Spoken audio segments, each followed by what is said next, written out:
Почитувани гледачи, добро вечер и добре дојдовте во уште едно најново отворено студио на Телеканал А1. Од сега па натаму, секој четврток во истото време и на истото место, заедно со мене, се разбира со моите гости, разговараме на теми поврзани со локалните самоуправи, како и со проектите и активностите кои што се најнови, кои што се случуваат во моментот во општините на југоистокот. На моје огромно задоволство, денес во денешното отворено студио на Телеканал А1 е градоначалникот на општина Дојран, господинот Борче Стамов. Господин Стамов, добар ден и добре дојдовте во отвореното студио на Телеканал А1. Добар ден, благодарам за поканата и особена чест ми е токму денес што на вашиот роден ден на телевизијата сум гостин за прв пат во вашето студио и ви посакувам само успеси понатаму. Ви благодарам. Господине Стамов, тоа дека имавте доста успешно лето, веќе се докажа, нели секаде пишуваше за Дојран, за успешната летна сезона. Меѓутоа, треба да истакнеме дека и во зимскиот период Дојран е исто така доста атрактивен. Пред да зборуваме за тоа што е во моментов, нели најактуелно во Дојран, јас би ве поканила да кажете или да направите една кратка ретроспектива на она накратко што се случуваше ова лето и што е она што за вас беше најзначајно како прв човек на општината. Изминатава година, изминатото лето, да речеме, кое е веќе за нас 2015-та, она што ќе остане запаметено барем за годинава е тоа што Дојран имаше рекордна сезона по бројот на посетеност, по бројот на туристи во Дојран. Она што исто така ќе биде запаметено е враќањето на водата во Дојранското езеро, односно конечно одбележавме крај на таа еколошка катастрофа, таа е зад нас. Конечно се врати онај стар сјај на Дојранското езеро како што било некогаш и веројатно ќе даде еден силен импулс за понатамошен развој на туризмот. Тоа што се случи изминатава година го врати Дојран на мапата на туристички дестинации во Македонија, а со нашата работа и плановите кои ги имаме во иднина, освен нели како туристичка дестинација за Македонија во Македонија, сакаме да го развиеме и во пошироко да биде попознат Дојран и во регионот пред се во соседните земји како Србија и Бугарија. Така е, веќе може да погледнеме на екраните и нели инсерти од Дојран. Јас само би сакала да ги потсетам нашите гледачи дека телефонските линии се отворени и дека доколку имаат некое прашање до градоначалникот, слободно може да ни се јават и да го постават. Нели тука сме за да одговориме за гледачите. Она што најново ни доаѓа од Дојран е синокешната трибина која што ја одржа владеачката партија ВМРО ДПМН. Што беше она на што најмногу поставија прашање или дадоа предлози и идеи дојранчани синоќа? Да, синоќа имавме една партијска трибина во Дојран, односно Ден на идеи. Имаше огромна посетеност и пред се беше нотирани она што пред 2 години иста таква трибина се одржа, се дадоа конкретни идеи и денес тие се реалност, како набавката на специјални возила за собирање смет за багери, така натаму, градењето на патот кон Николич, исто така пред 2 години на трибина тоа беше поставено прашање и од една страна се вративме наназад за тоа што било побарано и денес се реализира. Со на истиот начин и синоќа се беа побарани предлози и идеи од страна на ВМРО ДПМН за подготовката на новата програма за парламентарните избори, кои секако жителите на општина Дојран како придонес требаше да ги дадат и ги дадоа. Меѓу нив имаше различни идеи. И некои се однесува само на Дојран, меѓутоа некои на целокупното живење или предлози за целокупното општествено живење во Македонија, како што беа неколку предлози во однос на исплатата на пензиите, постепено зголемување секој месец да имаше така еден добар, интересен предлог кој заслужува внимание, понатаму за продолжување на легализацијата на земјоделски машини, одредени луѓе кои се соочуваат со таков проблем. Од нивна страна беше побарано еден продолжување на рокот за легализација, меѓутоа и конкретно за Дојран беа предложени неколку идеи за развивање на спортот туризмот во Дојран преку развивање на водните спортови, односно градење или изградба на повеќе туристички содржини како што е скијање на вода, школа за едрење, школа за возење на скутери и така натаму, и се сеќавам и беше и побарано и основање или отварање на подрачна единица на капетанијата на Република Македонија, која денес има само свое седиште во Охрид, и тоа на некој начин представува потешкотија за сите оние сопственици на пловни објекти и во Дојран, меѓутоа и во останатите градови во Источна, па и во сите други градови во Македонија, мора да одат до Охрид за да ги регистрираат своите пловни објекти. Беше побарано една таква отварање на таква подрачна идеја, канцеларија. Да, доста интересни и практични, би им го олеснел на некој начин работата за побрзо да се доаѓа и до тие веќе дозволи за управување на чамци и регистрација на пловни објекти, меѓутоа и на поголема контрола во текот на летниот период на сите пловни објекти во Дојран, бидејќи сега со враќањето на Дојран, така символично да кажеме, имаме значително зголемен број на пловни објекти, глисери, скутери на вода и така натаму, кои претходно не представувале, да речеме, некоја поголема опасност, меѓутоа денес мора да се размислува и на тој план да се воведат сите тие контроли и служби за безбедно пловидба и заштита на капачите во Дојранското езеро. Така, во овој дел ви имавте исто така еден проект Жичара на вода. До каде е реализацијата на овој проект? Да, тоа се работеше на таков проект заедно со меѓугранична соработка помеѓу Македонија и Грција, односно општина Дојран и општина Кукуш. Долго време работевме на тој проект, вложивме доста енергија и напор, меѓутоа ни беа побарани дополнителни документации во однос на реализацијата на тој проект во пократок рок во кој не можевме позитивно да одговориме и мислам дека на некој начин се откажавме од финансирање преку ИПА, ЦБЦ, меѓутоа работиме на изнаоѓање на друг начин на функционирање, зашто постои интерес на некој начин јавно-приватно партнерство или доделување на концесија на долг рок, ќе го реализираме, иако нашите првични планови беа да аплицираме и добивме таков проект, меѓутоа понекогаш инвентивноста, понудувањето на нов модерен проект наидува на многобројни пречки кои за жал не успеавме да ги надминеме, и проектот со финансирање преку Европската унија, односно преку Европската делегација овде во Скопје, се откажавме од наша страна, беше прекинато и ќе изнаоѓаме друг начин на финансирање. Така, добро, меѓутоа има други проекти кои ќе се реализираат. Вие синоќа на трибината исто така го споменавте и проектот за изградба на отворен и затворен пазар. Зашто точно станува збор, да им појасниме на гледачите? Дали е веќе постоечки објектот, па ќе се пренамени или ќе градите нов? Се работи за проектот програмата за локални избори во 2013 или од мојата програма за мандатот кој е во тек, и тоа е еден од последните поголеми проекти кои ќе се реализираат набрзо. Предвидено е градење, воопшто градење на пазар. Моментално во Дојран функционира еден пазар кој е на некој начин импровизација, затоа што нема соодветни услови кои за функционира еден пазар се потребни, вклучително се она што вклучува функционирање на пазар, паркинг, санитарни чворови, пристап, полесен рампи и така натаму.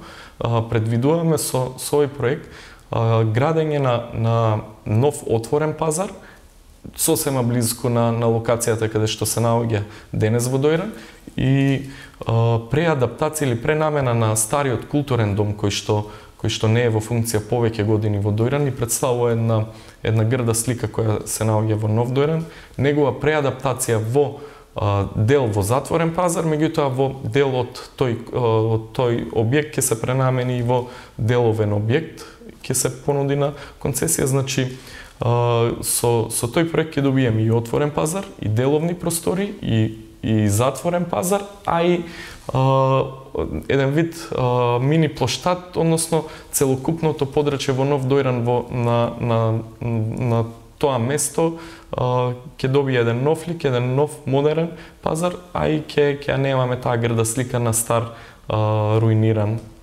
културен дом кој некогаш функционира. Така, има ли краен рок за реализацијата? Тоа се финансиите кои ги обезбедивме партнерство помеѓу општината и преку Агенцијата за поддршка на руралниот развој по механизам 50-50, односно 50% ќе ги добиеме од Агенцијата за поддршка на руралниот развој, 50% се финансии од страна од буџетот на општината.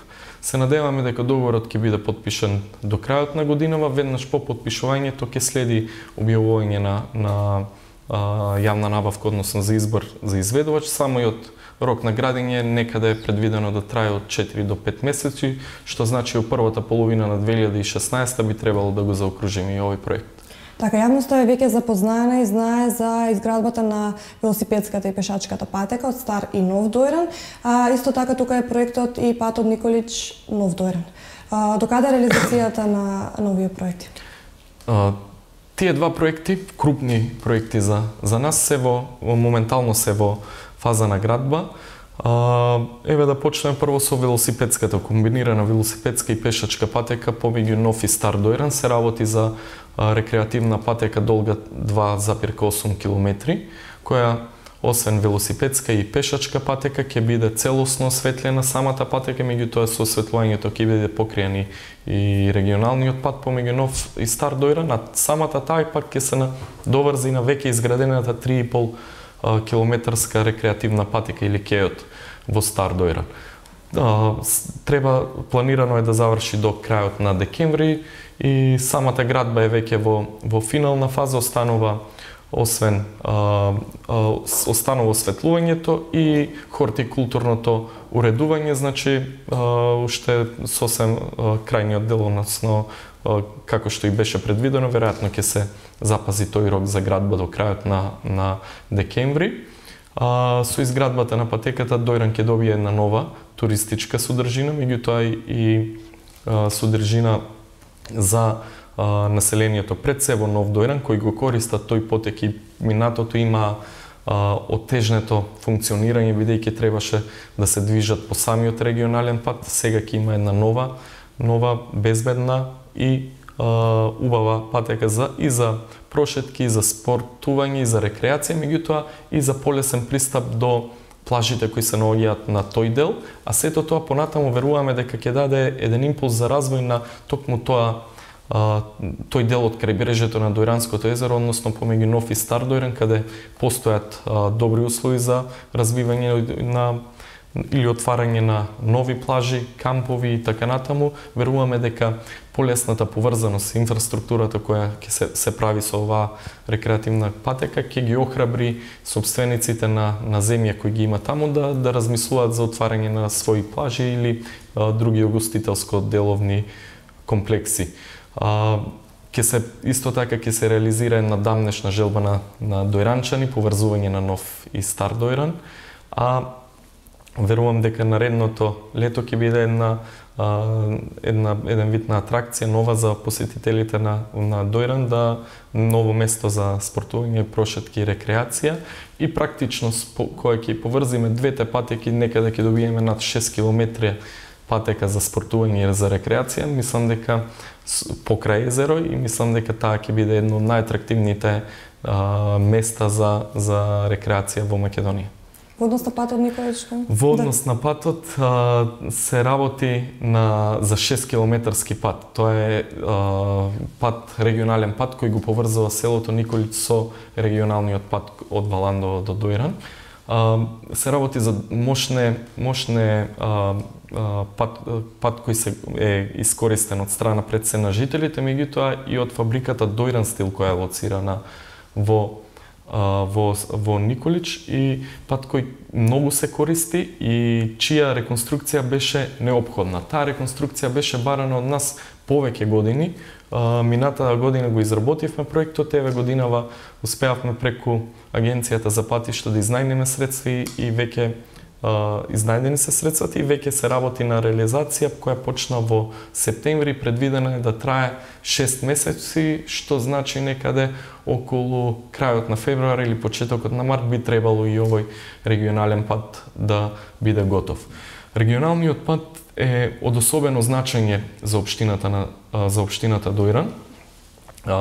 Пред се, во прва фаза тука придобивките ќе користи населението од село Николич и фабриката Дојран Стил, која само за илустрација дневно поминуваат некаде околу 80 до 100 камиони дневно имаат дали носење на суровини за работа или пласирање на готови производи. Меѓутоа, паралелно со изработката на нов урбанистички план за село Николич, во кој предвидуваме нови локации за развој на селото, како што се нови локации за викенд населби, во непосредна близина се наоѓа и поранешно детско одморалиште, кој исто така бараме инвеститор за негова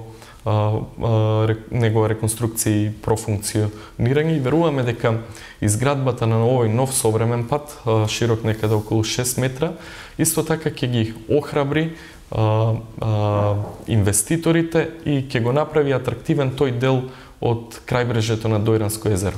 Односно, нашата страна, македонската страна од Дојранското езеро, почнувајќи од село Николич, кој се наоѓа скоро на самата граница према Грција, па до границата моментално каде што е према Грција, на некој начин ќе имаме патната инфраструктура ќе биде најмодерна, широка и ќе даде едни добри услови за понатамошен развој и на тој дел, меѓутоа и ќе на некој начин ќе помогне во намалување на концентрацијата или гужвата која се наоѓа во текот на летниот период во Дојран, да се развива и останатиот дел од крајбрежјето на Дојранското езеро. Кои се коментарите од граѓаните? Каков фидбек добивате вие со оглед на тоа што им решавате деценijски проблеми? Коментарите, секојдневно сме во комуникација и во Стар Дојран, во Нов Дојран, вклучително во сите населени места. Се работеше во изминативе години буквално во сите сфери на живеењето. Конкретно за Николич тоа е проект барам повеќе од 10 години. Меѓутоа иако нели се гради, не беше тоа единствено нешто што му недостасуваше на селото или на жителите на тоа село.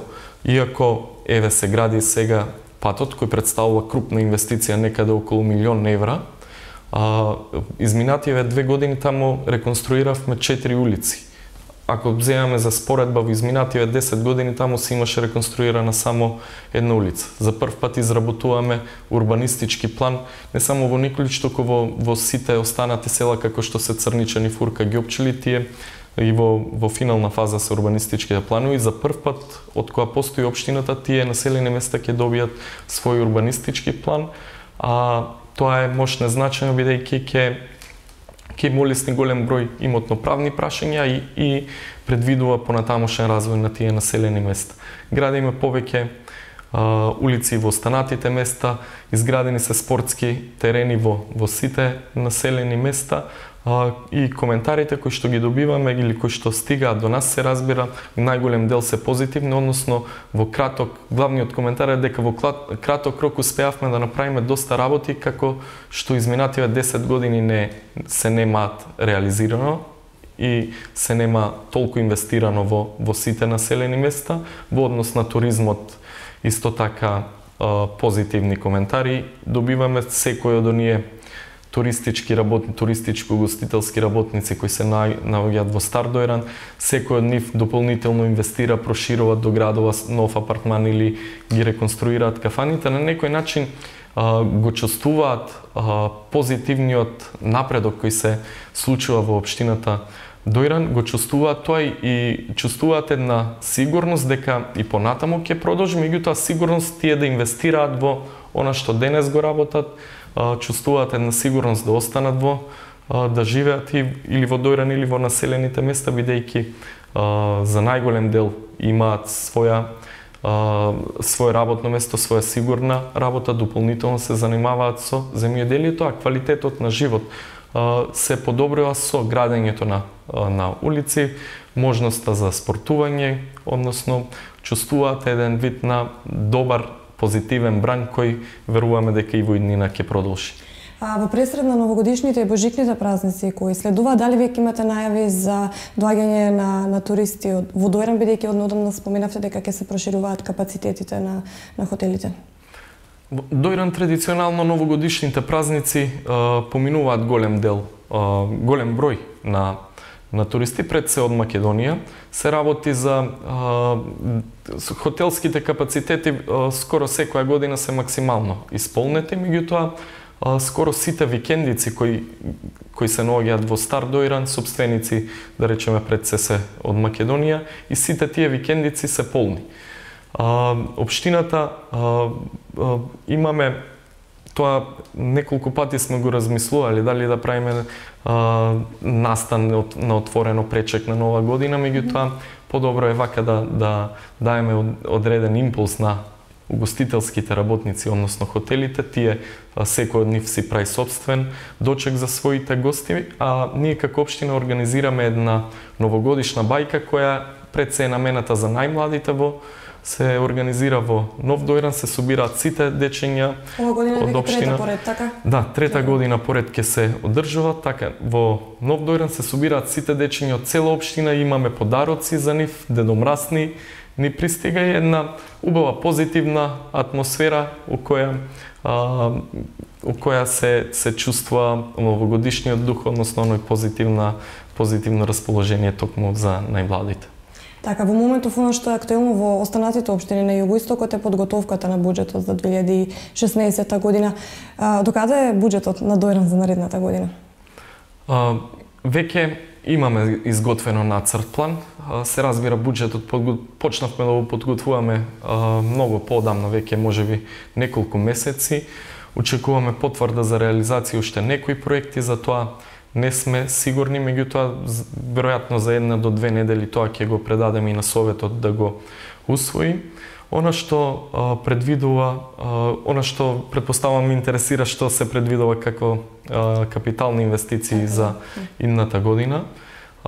Исто така ќе продолжиме со голем дел од вкупниот буџет на општина Дојран да го делуваме за капитални инвестиции. За споредба, морам да кажам дека општина Дојран е една од малкуте, ако не е единствена општина во Македонија која за 2015 воопшто не направивме ребаланс на буџетот. Значи, мојата администрација, односно администрацијата во општина Дојран се покажа добра во планирањето на сите инвестиции, целото финансирање и не беше потребно да се прави ребаланс, а со истите подготовки продолжуваме и 2016, ако минатата година успеавме 60% од вкупниот буџет на општината да го наменеме за капитални инвестиции, што споредбено со буџетите или процентуално споредбено со буџетите на сите останати општини во Македонија представува мощно висок процент кој се одвојува за капитални инвестиции.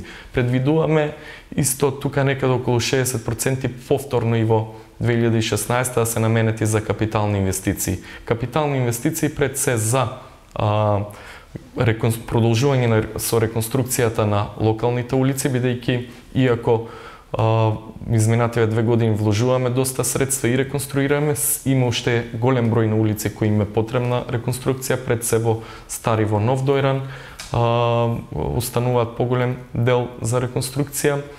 Тука можам да ги најавам и добивањето на средства од Министерството за финансии кои треба да ги предвидеме и нашето учество од буџетот за градење на двете најголеми локални улици во Нов и Стар Дојран. Имаме наше учество за градење на главната колекторска линија. Имаме 2 милиони денари од Министерство за животна средина, некаде уште 2 милиони денари треба да обезбедиме од општина Дојран и ќе решиме еден голем проблем кој го имаме во Стар Дојран и во Нов Дојран, односно проширување на капацитетот на главната колекторска линија, и тоа ќе ни даде една нова можност, односно проширување на секундарната канализациона мрежа во Нов и во Стар Дојран. Пред се, од буџетот наредната година главно ќе се финансираат реконструкција на локални улици, подобрување на водоводната линија, онаму каде што имаме проблеми, иако средивме голем дел, се уште имаме места каде што е потребна реконструкција и наредната година планираме голема инвестиција, односно успоредба со претходните, поголема инвестиција во градење на проширување на канализационата мрежа. Вие не организирате граѓански форуми или за да се вклучат граѓаните, меѓутоа претпоставувам дека оние граѓани дојранчани кои што би сакале да дадат некој удел во буџетот, оставате простор за таква работа. Општината се работи, пред се мора да се има на ум дека се работи за општина со некаде од 3000 жители, представува една од помалите општини во Македонија. Вклучително јас, меѓутоа и сите вработени во општина и советниците во советот, можам да кажам дека сме секојдневна комуникација и со граѓаните, меѓутоа и ние како жители на Дојран ги чувствуваме кои се потребите за понатамошно или каде се неопходни инвестиции. И тука пред се и граѓаните кои доаѓаат до нас со пријавување на проблеми од секојдневното живење, пред се однесуваат токму на овие три области: градење на улици, канализација и водовод. И токму она е на некој начин основното подобрување на инфраструктурата за подобрување на квалитетот на живот. Може би понатаму кога ќе ги имаме уредено овие три основни работи за една општина, кога ќе ги има средено овие инфраструктурните проблеми, понатаму може да се размислува и за покрупни проекти за подобрување на општественото живење. Меѓутоа, со ограничен буџет, со мощни големи проблеми во инфраструктурата и да организираме буџетски форуми, повторно прашањата или потребите на сите граѓани ќе бидат тие. Така, вие сте еден од најмладите градоначалници во Македонија. Веќе самиот споменавте дека Дојран е општина со буџет кој што не може апсолутно да се споредува со останатите општини, меѓутоа и покрај тоа направивте толку многу измени, ребрендирања во градот и на некој начин му го вративте онај сјајот пред неколку децени. Од каде толкава мотивација и потик за успешните резултати кои се повеќе од очигледни? Кога тоа би се вратиле 2,5 години наназад, кога се кандидирав за градоначалник, кога бев избран за градоначалник, една од главните цели кои лично јас си ги поставив е промена на имиџот на Дојран. Од едно заборавено градче на југот на границата со Грција во градче кој интересно, кои живеат луѓе, кои се случуваат и настани и забави и интересно е за буквално за сите, за секој вид од помлади до најстари. Целта беше промена, како што реков, промена на имиџот и да докажеме дека она што буквално со моите пријатели на моја возраст или со сите пријатели кои се во Дојран сме разговарали и сме дискутирале кој потенцијал го имат, што би можело, како да се направи. Сето она низ годините у кои сме го зборели за потенцијалот на Дојран ми беше цел да се прикаже на дело буквално, односно да се зема она што е интересно на Дојран и да докажеме дека можеме од она што сме збореле дека е интересно, да речеме како еве изминатава година фестивал кој полека прераснува во број 1 културно-забавно случување во Македонија. Тоа многу пати се зборело дека Дојран има одлични услови за тоа, меѓутоа еве посветивме внимание, вложивме голем напор, заедно со партнери успеавме да направиме еден од поголемите настани или буквално во секоја област. Ако 20 години се зборувало за дека е потребно детска градинка во Дојран, се што требало е да се направи, да се изготви проект, да се најде објект и да се обезбедат средствата, нешто што сме успееле да направиме. Односно, на крај објаснувањето е едноставно. Треба да се има волја, треба да се има љубов, да се види потенцијалот и да се работи на остварување токму на тие цели, а финансиите посебно денес, можноста, иако имаме ограничен буџет, како и впрочем и сите општини во Македонија, но денес има огромен број на можности за финансирање на проекти, дали е преку Агенција за рурален развој, меѓугранична соработка или проекти финансирање од разни фондови на амбасадите или директно од Брисел. Денес можностите се големи и треба само да се сработи и да се види потенцијалот и да се донесат инвестициите. Господин Стамов, јас ви благодарам за издвоеното време, за информациите кои што ги споделивте со нас и со нашите гледачи. Јас се надевам дека во скоро време ќе имаме нови теми и повторно ќе ни бидете гости во телеканал А1. Ви благодарам. Почитувани гледачи, тука некаде го завршуваме денешното отворено студио на телеканал А1, а следна средба со мене ви закажувам наредниот четврток во истото време и на истото место. Пријатно!